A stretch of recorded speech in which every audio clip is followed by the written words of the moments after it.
जय जगन्नाथ सांग माने आज मु चूड़ारे किछि रेसिपी बनैबी। गोटे कप चूड़ारे अधा कप सुजी। चूड़ा को आमे भल भाबरे टिके पानी देई बतरेइबा, तापर आमे छाणी देबा। तबे चिपुड़ी चिपुड़ी आमे गोटे पात्र को आमे बाहर करिबा। देखंतु पूरा सबो चूड़ा को आमे चिपुड़ी चिपुड़ी चिपुड़ी चिपुड़ी आमे बाहर करि देबा। तापरे आमे रखिथिबा सुजी को ता ऊपर आमे ढाली देबा। पकई ताकू चकुटिबा।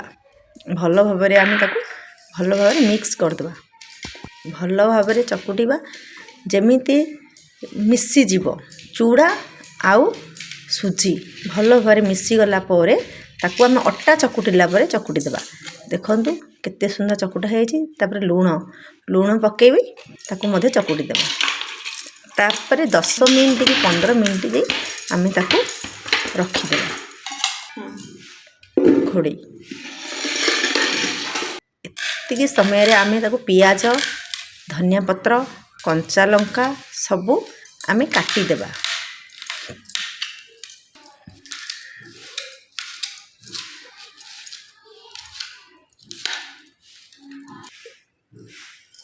आमर बरा थिबा चकुटा को आउ थे आमे कौन करिबा, पियाज टिके, धनिया पत्र टिके, कंचा लंका सब पकाई करी आउ थे बादाम सब पकाई आमे ताकू चकुटिबा।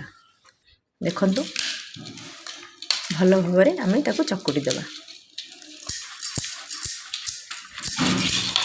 चकुटि सारिबा परे ताकू आमे अल्प अल्प बाहर कर देबा, माने शेप दाबे गुळा कर देबा।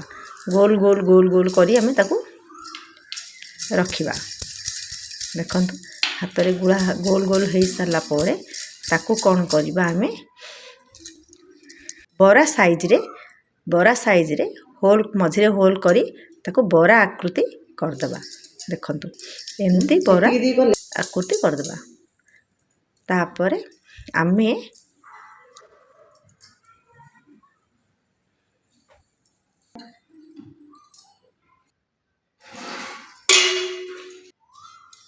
गोटे जाली नहीं ताकू तेल भल भारे गोलई देबा।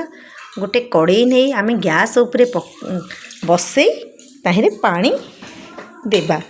तापरे गोटे स्टांड नहीं रखिबा। रखि सारिबा परे से जाली रे भल भारे तेल गोलई ताकू आमे स्टांड उपरे बसई देबा। गोटे गोटे बरा साइड रु आरंभ करी आमे साइज रे ताकू रखि देबा। जदि आपण हमर बहुत बरा थिबो दी थर गिरी सिजेई पारिबे ते रखि देबा।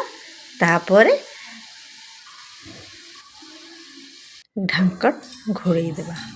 कन घोड़ेई सारिया परे 10 रु 5-10 मिनिट पर्यंत ताकू हम फुटिबा पे छाड़ी देबा। देखिबा सिजी गई पूरा हमर बराटा सिजी फुली जाई पूरा।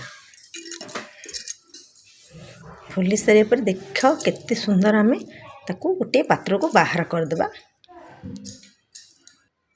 ठंडा हे सला पर तापर आउ गोटे कड़ई बसई ताकू सोरिष तेल देई जीरा, पियाज, धनिया पत्र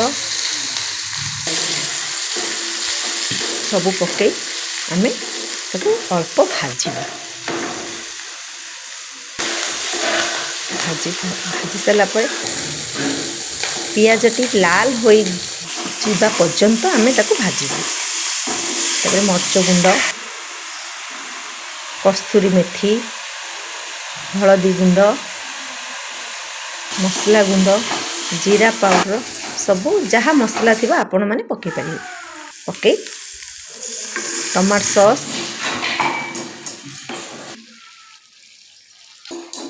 ओके किछि पानी टिके देई आमे ताकू पूरा मिक्स कर देबा। पानी बिबुसी गला परे मसला रे बरा गोटे गोटे करी आमे पकेइबा। पकई साला परे आमे ताकू मिसेई देबा। से मसला आउ बरा को आमे मिसेई देबा। देखंतु बरा को आउ मसला को मिसेई ताकू लेंबू ऊपर चिपुड़ी देबा।